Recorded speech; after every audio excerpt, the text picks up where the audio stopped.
Tonight, a mother suffering from terrible lesions all over her body, a diabetic who's also suffering from various bouts of nausea, and a breakthrough involving a mother and daughter team who are both suffering from vision loss. We discuss all these cases and more on tonight's edition of the Chasing the Cure After Show on AfterBuzz TV.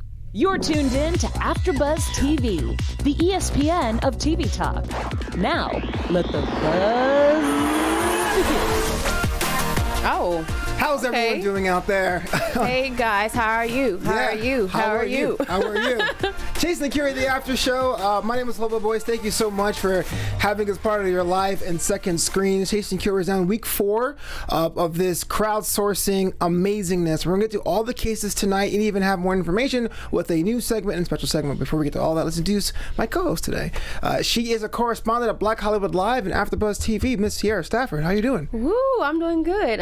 Welcome back to Chasing the Cure, and I'm good to be here and just talk about more patients and just get into it. Yeah, just overall thoughts of today's episode. I mean, I know we got a new crop of cases. I think all of the cases that were highlighted today were all women, which is a kind of cool thing about that. Mm-hmm. Just the idea of how the show is progressing and the cases overall. I love that how most of the people we've seen tonight actually have their stuff is treatable.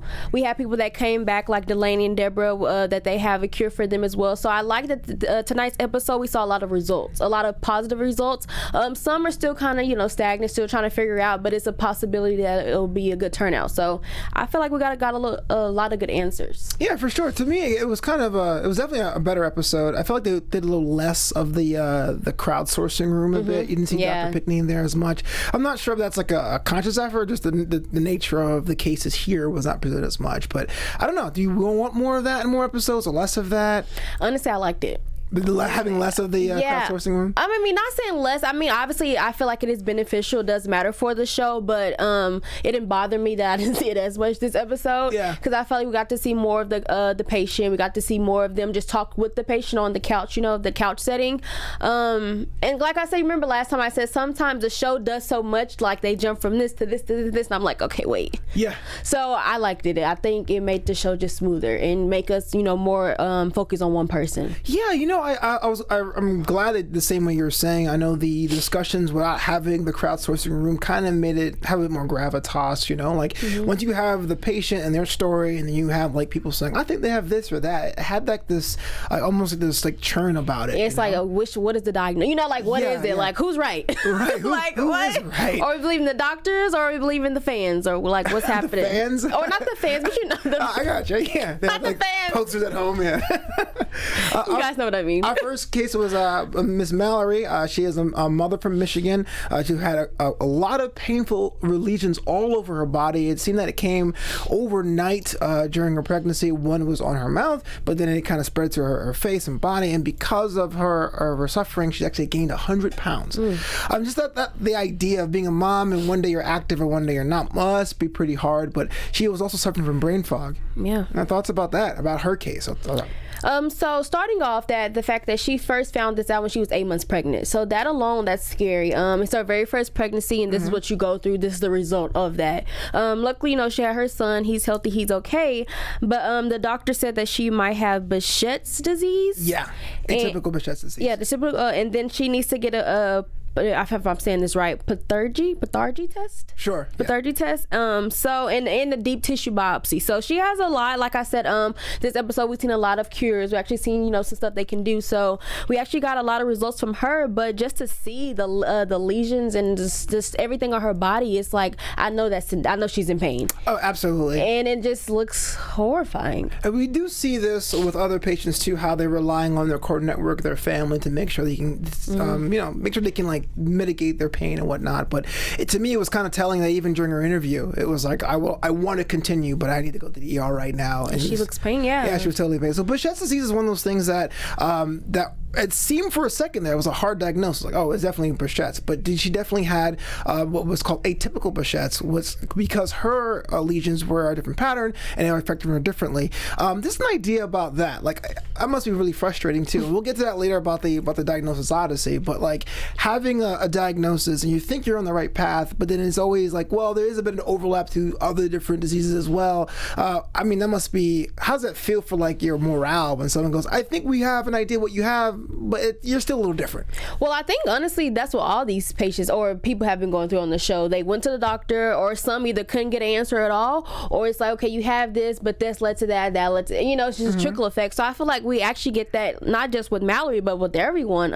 It's happening. This caused her to have a neck pain and stiffness. So you just see everything is triggering. And like I said, and I know sometimes like getting like radiation, or for example like radiation or chemo, they say that sometimes that can have a bad effect on people. So I feel like honestly, when it comes to a lot of medical stuff, it's always going to be something that just trickles something and just leads to something. So yeah, definitely it was her vasculitis that was the triggering part that said maybe her Behçet's was atypical, maybe even it might be sweet syndrome. Yeah. But again, we're all wishing the best for Mallory, and her and her deep tissue biopsy will be probably reported in a later episode for sure. Before we continue, Sierra, could you do us a world of favor and tell the world how you can watch this AfterBuzz program and other AfterBuzz programs? Yes, so of course, we love you guys for always tuning in and watching not just our after show, but all the after shows. So just make sure that you continue to watch us, and also go subscribe, turn on those notifications, because you never want to miss what we have to give you guys. And as well as we're on iTunes and Spotify, so make sure you go listen, rate us, give us those 5 stars, and also when you watch us, just leave comments. We will read them, and just we appreciate those. So thank you for tuning in, and just keep liking us and talking with us. I'm curious, are you more of a live stream of an AfterBuzz show, or do you like do the iTunes, Spotify thing? I more do the YouTube. Okay. Yeah. I kind of do both. I want to make sure for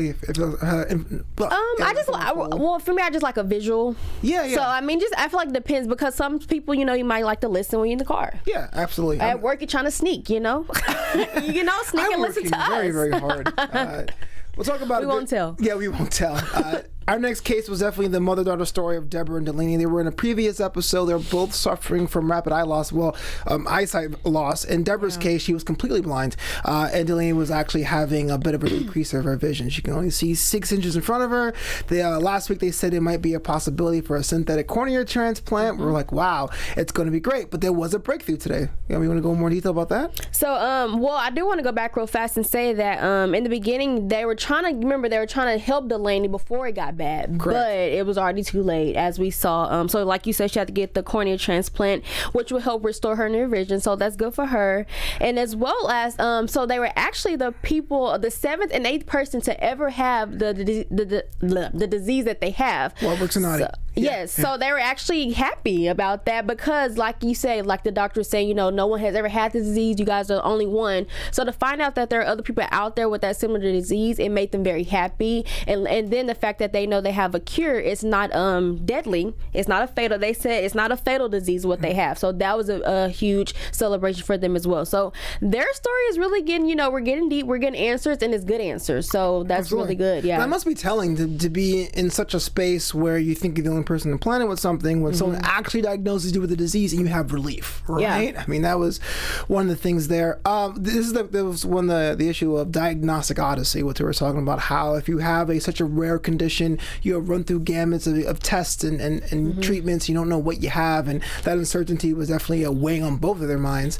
I'm so glad that they were diagnosed with Warburg-Snoddy syndrome, like you said, case number 7 and 8 in the world. Yes, crazy. With the show making arrangements for them to interact with other sufferers of that. And with the cornea transplant, it may not be the end for Delaney, as far as that's concerned. Well, the idea of them finding that out, which I thought was pretty interesting, is that they did the DNA genetic testing, the genome testing, to find out what that was. Because we thought it was environmental for a bit. Yeah. We thought it was a mutation went there, but it definitely is in the genetic code. Yep. And that also made Debra want to say, I do have other children, which we didn't. Well, I don't know if you remember, but I didn't know she had other kids but other than Delaney. Absolutely. So the fact that she has more children, she's like, they could be at risk too, now that I know this is genetic. So she wants to get them tested, and the doctor said, that's a whole nother process, obviously, but I feel like she should. Yeah. Because if we know now that Delaney has a genetics involved, I'm like, that's kind of scary. Yeah, absolutely. Just make sure the whole clan is okay. So I hope they look into that too. Absolutely. Yeah. And again, they had consultations throughout the episode, and you just saw them light up that, hey, look, there is a path forward, as they would call them. Moving on, this is one of the more peculiar stories. Such a young lady, Miss Shaniek. She's a young lady in her 20s, type 1 diabetic, had her appendage removed in 2014, and once that happened, she had violent bouts of nausea and vomiting. It seemed like she was going back and forth the emergency room, 20 times in 3 months? That's so sad. honestly. All the stories are sad, but this one hurt me the most. This one, she's only 22. I'm 23. Okay. So that's close in age, and I just turned 23 like 2 weeks ago. I was 23 so that's very long time ago. We're all there before, you know. Yeah. But yeah, just watch her story. You know, vomiting 20 times a day. Vomiting once for me is a lot. Absolutely. So imagine that 20 times a day. You're so young. Your body's going through so much. She, like they said, she has type 1 diabetes. So I just feel for her. Honestly, that's all it was. I was just sad the whole time. And I mean, the doctors were having some, kind of good answers for her. Sure. Just saying her how she needs to just take care of herself when it comes to her diabetes, less sugar, those type of things. So I think she has a positive outcome, I'm sorry. And she mentioned that, she wants to be a doctor, right. To help out people. So I thought that was very beautiful of her. And I just want to see her story and just continue to see how, she progressed with this. Yeah, it was very telling with her suffering, how she had, thrown up so much that she eroded her enamel in her front row of teeth, and and her limping was because of her being perched over for so long that maybe there wasn't going to be an outcome for this. So what I thought was interesting is that about around her appendix removed, she was diagnosed with a gastroparesis, which basically is the slowing of the involuntary functions of like your intestines or your stomach. And when she intakes food, there is not that automatic churn to get it out. And so with her diabetes, she was throwing it up. So, I mean, to be honest with you, once you throw up once, you're just like, I'm having the worst day ever. I want to be covered exactly. And she was saying a good day for her was 3 hours without pain. So definitely she got a nice talking to, maybe an intervention almost about type 1 diabetes care and how she has to watch both her diet and her glucose monitoring thing. And it was also good to see that, because remember in the beginning she thought getting her appendix removed is what caused it. Right. So remember she said she was blaming herself. The doctors were even blaming her. So it was good to see that the doctors here on the show told her, like it wasn't you. It wasn't reaction from your appendix. It was already there, with the diabetes and that type of thing. And like you mentioned, she does have the blood glucose monitor now, and it's an app to help her, track her sugar. So I think that's a huge step for her. Absolutely. She knows that, if it's too low, I can take some more insulin, or vice versa. So I think we're on a good track with Shaniek. So I really do wish, because like I said, it's broke my heart. So yeah, I really do wish well for her. It's a good point. I hadn't realized that. I guess now everything's smart, right? But I didn't realize they made smart glucose monitor apps that just does real-time updates to her phone. So I'm not surprised. Yeah, I know, right? You have to say technology, and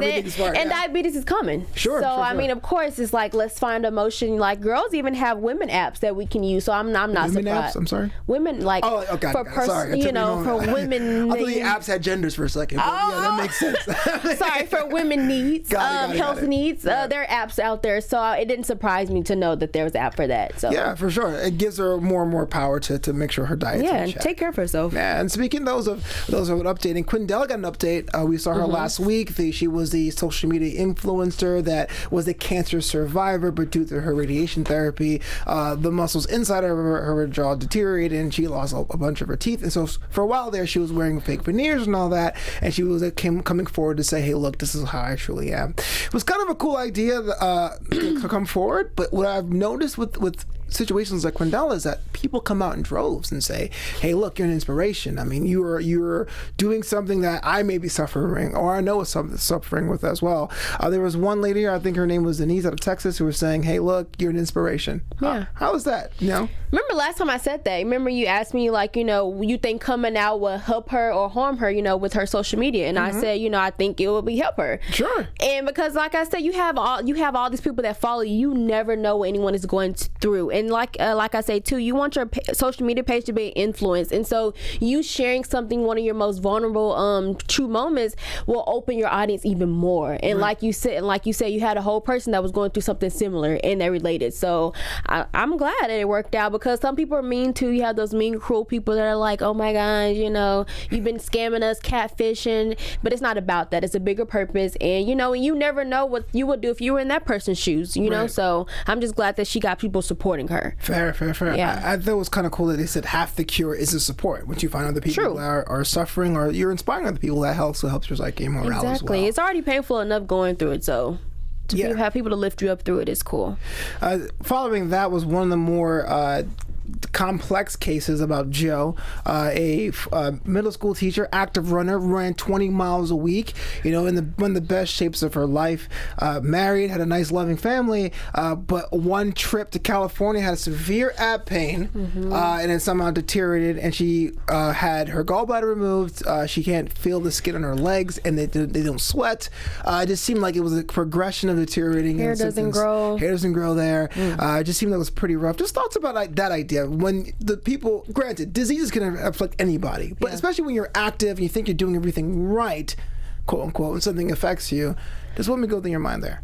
Honestly, I was actually talking to someone about this not too long ago, but it's like no matter how healthy you are, our bodies can go through anything. I know people that are vegan and still have some of the worst health scares. So that just goes to show like you really just have to take every precaution, and hopefully, you're doing the best you can. But like we see, a lot of things are genetics, some things are just out of our control. So it's just our best, just to try to, stay up to our date, or, stay in touch with our health, try to eat as healthy as we can, exercise, those type of things that we know about, because no matter what we do, we never know what can happen. And she also has pancreatitis. Yeah, pancreatitis. So it's just a lot for her. And I mean, luckily her wife has been very supportive. She has a very positive attitude. She's probably one of the people from the entire season so far that's like very positive. Right. Yeah. So she seems very strong. Like she knows that she's going to be okay. And even the doctor was like, keep that up, because you never know how this could go. Yeah, her symptoms kind of seem like a mixed bag, and at least for me, it definitely felt like the first time where everyone was kind of stumped. Like I felt like they can address certain things. Hey, look, you have a copper deficiency in your blood, but you also had a gastric bypass, and sometimes you have a gastric bypass, those minerals aren't absorbed, or maybe there's a reason why you have the pancreatitis. Maybe we can go back into that and test for that. But overall, it was kind of like a variety of symptoms. Yeah, we have a path forward, we think, but we don't know what exactly is the headline issue. But you're right. To your point, despite all that, she was happy. Like, oh wow, I'm not in my head. I'm not alone, which I thought was pretty cool. Because she got an answer. Yeah. I mean, what the doctors floated around in the war room, Sjogren's disease was the autoimmune disease that affects the body's moisture-producing glands. So sweat, saliva, which was probably affecting her legs. But then she also had those things as well. And the crowd was a reference there, saying that she may be suffering from CPRS, or complex regional pain syndrome. So we're not sure if they're related. We're not sure if they're in tandem. We're not sure. We're just like a medley of things. But again, if you have hope and you have faith, I'm hoping that something works out for her. Someone comes forward and even appeal to people, doctors that had that kind of training. So I have a question for you, Sierra. Do you think that by next week or the week after, someone will come forward with a proper diagnosis for Joe? Or I will hope so, but like we said, she's one of the ones that has a variety of symptoms. She has a lot going on, and even some of the doctors saying, like it's kind of hard to put our finger on it. So if not by next week, soon. Yeah. Because, I mean, I feel like they have a lot to look into. Yeah, for sure. That's the only reason I say that, yeah. For sure. And our last case was actually a preview for next week about Sharon. Sharon was a grandmother living in Alabama who said she felt like she had like a spider bite of some sort, but they just progressed into like necrosis and infection. So both of her legs look like they had cell death.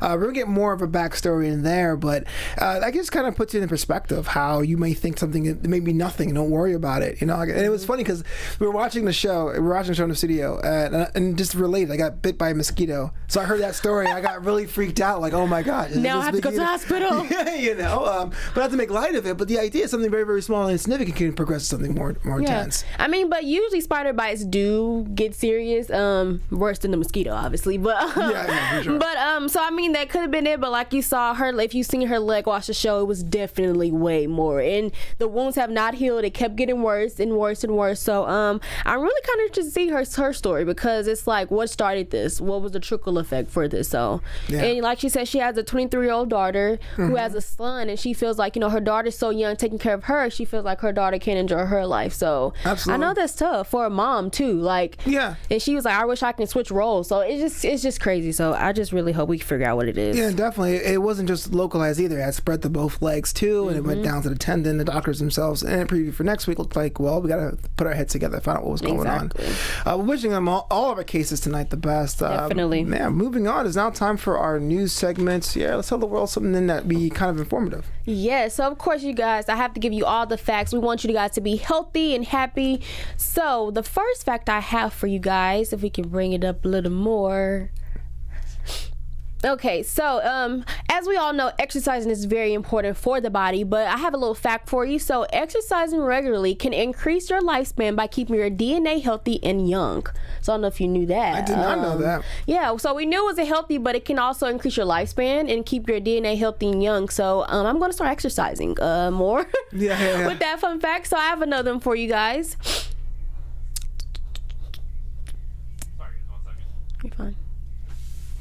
Just want to throw it to our chat real quick. Thanks so much to Barbara Davis, who said earlier, not putting on the value of having a diagnosis, but please know that a diagnosis is not a cure. There is no known cure for Behçet's coming from someone that has Behçet's. And that's something, not to make light of the Behçet's disease, we understand that not all conditions have cures, and definitely we want to highlight those who may be on their path to a cure. But the idea, even though it is called chasing the cure, even if it's a treatment plan or a path forward, that is a step in the right direction. So thank you so much for your comment. Appreciate Definitely, and thank you for sharing that. Let's start with the weight, but we got the media up now for Sierra. Okay, so our next fun fact we have, or not a fun fact, but a health fact for you guys, that tea can lower risk of heart attack, certain cancers, type 2 diabetes, and Parkinson's disease. So I drink a lot of tea. Do you drink tea? I try to. You try to? I try to. Warm tea is good. I know warm tea does a lot for the body, so definitely drink a lot of tea, guys. It does more than just what we think it does. Does it matter what kind of tea? Am I doing like a peppermint thing or Earl Grey? I don't think it matters, but I do think warm tea is better than like a bottle of like just cold tea they sell in the store. You know?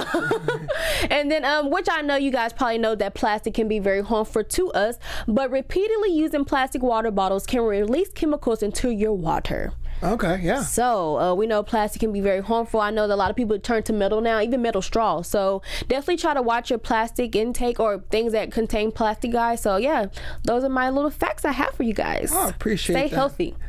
Stay healthy. Just jumping around a little bit, I know next week we're going to have a whole new slew of cases. How do you think, just your impressions of our doctor team and how they're interacting with our patients, what do you think about how they are working together as a unit in that doctor room? Do you think it's a positive thing? Would you add or subtract that group at all? Or honestly, I think they're a great team. I think the doctors are all working good together. I think they're putting all their thoughts in, finding that one answer.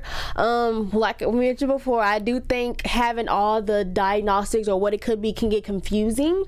But I don't think the doctor's doing something wrong. I just wish they can just compact it all. I don't know, like not give us too many options. Not saying it's a bad thing, because they're trying to figure out just like we are, Right. But it kind of helps ease on the mind and kind of help us keep on track. Like, okay, what is it? What could it be? And for the viewers too, you never know. You have someone watching that may have a similar thing to these people, and like, okay, do I need to look up this? Do I need to look up that? Like, what do I need to do? So just figuring to give it that top two and just give us those two.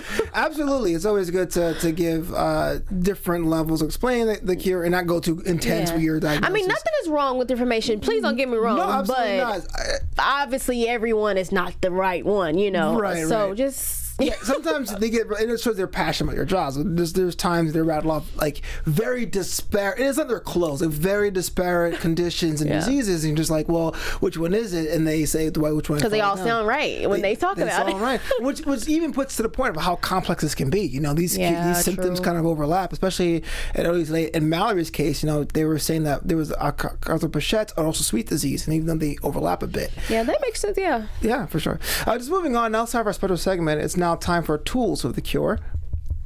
I don't have a drop for that, but there it is. Oh. So dangerous. It's a little bit morbid, but yeah, there's the tools. Right. So during the course of this show, Chasing the Cure, a lot of the teams, the doctor team, the medical team, have also suggested of using genetic testing and genome testing to see what was going on with some of the conditions of our patients. And even though it may seem like almost old hat or common, genetic testing have been very, very recent. As early as 2001 when the Human Genome Project mapped the sequence that was the base for most of that testing. And even now, we were looking for that to look for different diseases or even the base. Like today, we saw Debra and Delaney using that testing, put them on the case of finding out what was wrong with them.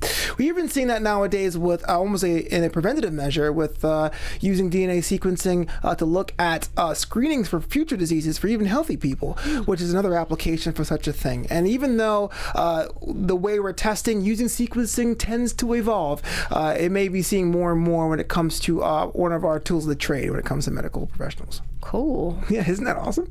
This technology is amazes us every day. So absolutely. And thank you. The article you're seeing now is from the Scientific American, talking about how individuals can use that for future cases. That's so cool. Yeah. So moving on to next week, I want to go to our predictions real quick. For AfterBuzz TV predictions. Okay, so we saw a little clip from Sean today, saying he saw the Charles Barkley clip because Charles Barkley's from the same town he is. Do you think now when we have another patient, a female now, with this very, very similar bloating situation, do you think we may find on path to a cure, a path forward for Sean and what's affecting him? Definitely. I honestly think they already have the answer, but I feel like that. I feel like we're going to get more in depth to it. We got a brief, and I do like that they brought, like you said, Charles Barkley on. It's good to see to have that support from a celebrity or like a big guy.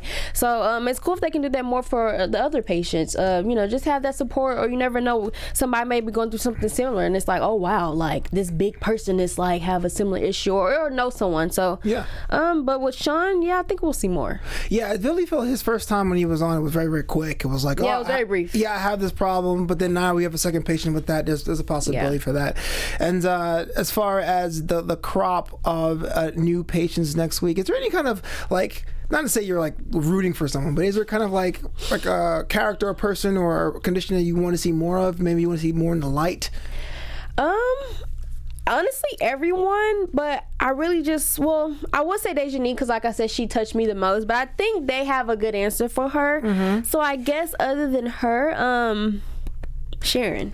Oh yeah, with the spider bite. Yeah, because that I don't know, it didn't look too good. So I just want to see what it is. Yes, and how it started, and Yeah, definitely. I mean, to see what can cause that kind of necrosis in two different to just keep going, after so much. So I want to see more Sharon. Yeah, I do think that when it comes to more progressions of our already crops of patients, definitely we're not seeing the last of Quintell, only because I feel like there's going to be a solution there. I'm not sure what that would be, whether it be a whole new set of dentures or maybe sometimes of reinforcing the bone structure, but I don't think we've seen the last of her. Yeah. At all. She was my next option. Yeah, for sure. I want to say we're almost out of time, but I want to thank you all for tuning in to the after show. Sierra, where can the world find you online? Yes, guys, so you can find me on my Instagram at Sierra B. Stafford and on my Twitter at Sierra B. Stafford TV. And go follow. Excellent. My name is Flobo Boyce. You can follow me at Flobo Boyce on Twitter, at Flobito on Instagram, and Flobito.com. And until next time, be well. Stay healthy. Our founder, Keven Undergaro, and me, Maria Menounos, would like to thank you for tuning in to AfterBuzz TV. Remember, we're not just the first, we're the biggest in the world, and we're the only destination for all your favorite TV shows. Whatever you crave, we've got it. So go to AfterBuzzTV.com and check out our lineup. Buzz you later. The views expressed herein are those of the hosts only and do not necessarily reflect the views of AfterBuzz TV or its owners or principals.